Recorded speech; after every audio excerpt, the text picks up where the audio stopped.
Olá pessoal, tudo bem? Thiago aqui da Capitalismo falando, antes de mais nada, peço aí para quem não é inscrito se inscrever no nosso canal e se gostar do vídeo dá um like e compartilhe. Assim, para quem ainda não ativou o sininho para receber as notificações dos novos conteúdos, fique à vontade. Lembrando sempre que a Capitalismo é uma empresa de análise e recomendações de investimentos. Nós temos diversos produtos de recomendações, incluindo o Top Renda Fixa, que são recomendações de títulos de renda fixa e tesouro direto. O Top Fundos, que são recomendações de fundo de renda fixa, tesouro direto. Renda fixa, multimercado, ações e fundos imobiliários. O Invista em Ações são recomendações de ações por longo prazo. O Carteiras Capitaliza, que é a junção do Invista em Ações, do Top Fundos e do Top Renda Fixa. O Full Trader, que é o nosso produto de recomendações de curto prazo, mas que também traz com ele o Invista em Ações. E o Carteiras Capitaliza, que é a junção de todos os nossos produtos com desconto bem bacana. Deixo, como sempre, também a parte dos relatórios grátis, né? Sempre trazendo uma recomendação, uma abordagem mais fundamentalista. Para baixar qualquer um deles é só colocar o nome e o e-mail de vocês, assim vocês vão fazer parte do nosso mailing. E colocando o celular, nós convidamos vocês para fazer parte da nossa lista do Whats. E para fazer parte da lista do Whats direto, é só seguir o passo a passo que está aqui na descrição. Lembrando que a lista não é grupo, então vocês podem e devem interagir com a gente, da mesma forma mandar e-mail e nos contatar por telefone também. Hoje, pessoal, falar um pouquinho a respeito dessa questão do Ibovespa, né? A gente atingiu aí 100 mil pontos. Óbvio, né, que não tem como cravar que vai subir a partir de agora, mas é uma barreira importante, né? A primeira vez que o Ibovespa bateu os 100 mil pontos, é sim, pelo menos a gente dá uma comemorada, né? Eu queria traçar um cenário de curto prazo, trazendo aqui as expectativas dos nossos analistas, né? Traçar um cenário de curto prazo do Ibovespa, tá? Deixa eu só... Primeiro, pessoal, só para a gente contextualizar, tá? Eu vou falar um pouquinho a respeito do índice Bovespa, mas eu vou colocar um vídeo aqui nos comentários trazendo uma abordagem um pouco mais fundamentada a respeito do índice, como é que ele foi criado, como é que é o funcionamento dele e de outros índices também, tá? Vai estar aqui nos comentários. Mas o índice Bovespa, ele na verdade é uma média, né? Que engloba um mix de empresas, tanto quando a gente leva em consideração a capitalização, que é o valor de mercado das companhias, como aqueles ativos que são os mais negociados, tá? Então, basicamente é isso, é o valor de mercado e também se a empresa, se a ação é bem negociada. Não tem muito a ver com qualidade, mas sim é um resumão aí daquelas ações mais representativas, tá? E se a gente olhar hoje, pessoal, quais são as ações mais representativas?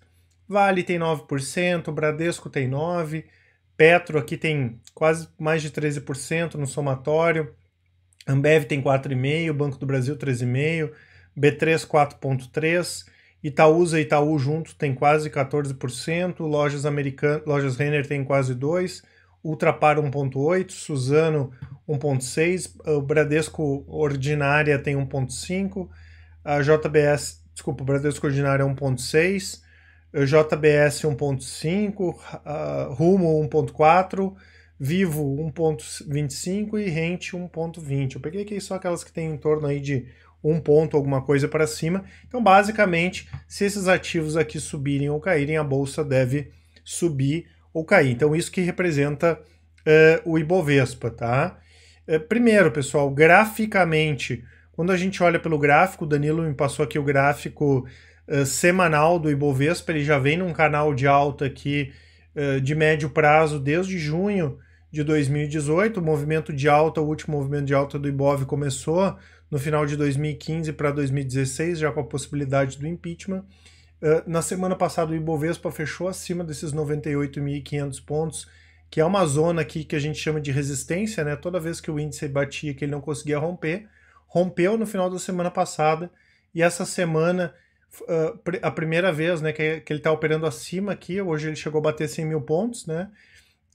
E a expectativa, obviamente, pelo gráfico de curto prazo, é que continue nesse movimento aqui de alta. Como essa zona aqui é forte, né, tem a possibilidade até dele ficar trabalhando aqui 98.500 e quem sabe voltar aqui para baixo, mas a tendência principal hoje, quando a gente olha esse canal, especialmente aí de médio e curto prazo, é uma tendência altista, isso aí não tem como negar, tá?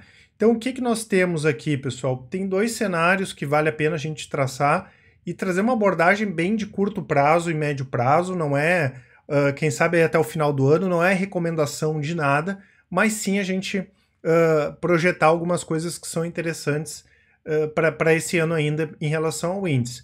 Primeiro, né, pessoal, a economia, nós temos aí um mix lá fora, tá num chove não molha desgraçado, né? Tem essa questão da guerra comercial, que deve ter um acordo ainda em abril, todo aquele fantasma do juro americano subir demais foi deixado de lado, né? O juro não está subindo lá, que é importante aqui para a gente, não pressiona o dólar, não pressiona os juros. E tem também a questão da desaceleração da China, né, que está acontecendo. Boa parte dela já está precificada, quando a gente olha os índices lá fora, a Bolsa da China deve ter sido uma das piores aí nos últimos anos. E também tem a questão do governo chinês fazer estímulos, né? Óbvio que tem uma série de coisas que a gente já comentou aqui, de bolhas, principalmente na China, bolha imobiliária, os bancos centrais injetando dinheiro, mas como a gente está fazendo uma projeção mais de curto prazo, né, se continuar nesse chove não molha lá fora, é importante aqui para a gente, é interessante aqui para o Brasil, tá? E aqui no Brasil, pessoal, quando a gente fala de economia, o cenário hoje macro é um cenário pior do que o que a gente tinha no ano passado, quando a gente fez um vídeo ali em outubro, novembro, se tinha uma expectativa já da economia estar crescendo mais do que ela está crescendo, os principais números agora do início do ano, indústria, serviço, alguns vieram bons, outros vieram não tão bons, mas na maior parte deles até vieram um pouco abaixo do que a gente estava esperando, né? Se por um lado é ruim que a economia não está deslanchando, por outro lado, pessoal, é bom no sentido de que a gente tem a taxa de juros mais baixa da história, não deve subir, né? Já tem muita gente falando em baixa na próxima reunião do Copom. Não é a nossa expectativa, mas também não é impossível. E quanto mais tempo os juros ficarem em baixa, a inflação ficar controlada como ela está agora, melhor, né? Então nunca nós tivemos uma taxa de juros tão baixa, nunca tivemos uma inflação tão baixa como agora. E obviamente, né, pessoal, ainda falando de economia, se as coisas não estão funcionando bem, se a economia não está reagindo, é mais pressão ainda para as reformas serem aprovadas, especialmente a da Previdência, né, que é o que tudo indica, deve ser votada ainda nesse primeiro semestre, né, mais pressão para isso. E obviamente tem aquelas questões que a gente também já vinha comentando desde o ano passado, de privatizações. Semana passada aconteceu o leilão dos aeroportos, né? Então, em relação a essa questão macro, né, tem bastante coisa interessante mesmo a economia não andando ainda. Já quando a gente entra numa parte mais micro, né, pessoal, das empresas aqui no Brasil, a gente percebeu os balanços vieram muito bons, a maioria deles, das companhias que a gente acompanha, vieram até melhor do que o esperado, as companhias do Ibovespa também, principalmente o setor bancário, né, extremamente lucrativo. Tem uma série de setores que se beneficiam com uma retomada da economia, né? Setor de construção, que a gente já vinha comentando, setor bancário também, que está bastante desalavancado, e obviamente o setor de varejo, né? São setores que a gente entende aí que podem se beneficiar mais no curto prazo, mas em algum momento lá na frente vai ter que convergir, né? A economia crescendo, as empresas devem crescer ainda mais, mas se a economia não andar, né, as empresas podem até diminuir esse ritmo de crescimento, tá? Então, oportunidade tem, tá, pessoal? Como eu falo sempre, a gente não vai mudar nossa estratégia porque o índice bateu 80 mil ou bateu 100 mil pontos, é uma coisa que vocês não deveriam fazer também, né? Mas foi quebrada, assim, uma importante barreira psicológica. E quando a gente olha aqui nas empresas, pessoal, esse aqui, por exemplo, é o gráfico de PL, né, que é o preço-lucro do BOV, né, da Bovespa, né? Hoje ele está aqui na casa dos 17 vezes, tá? E aí, né, até ele tá já chegou outras vezes perto aqui, mas ele está bem elevado, né?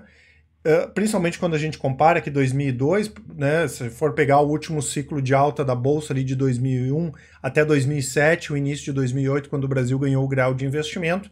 Mas uma coisa, quando a gente olha em relação ao Ibovespa, a diferença hoje do índice é que a qualidade do índice é muito melhor, a qualidade das empresas que fazem parte do índice é muito melhor do que tudo que eu já vi até hoje, né? A gente pega, quando eu comecei a investir, era Netcabos, um monte de empresa do setor de telecomunicações, que nem naquela época eram empresas tão rentáveis assim, né? Era cheio de mico o Ibovespa, e como a gente viu aqui, querendo ou não, hoje a composição do Ibov é uma composição muito mais amigável, né? Setor bancário, Ambev, Banco do Brasil, Lojas Renner, Ultrapar, é uma composição bem melhor do que a gente tinha antes, tá? Isso aí pode ser importante para continuidade de alta do Ibovespa. Para quem quer se posicionar no Ibovespa, né, pessoal, porque as nossas recomendações são mais por stop picking, que a gente chama, tanto de curto prazo quanto de longo prazo,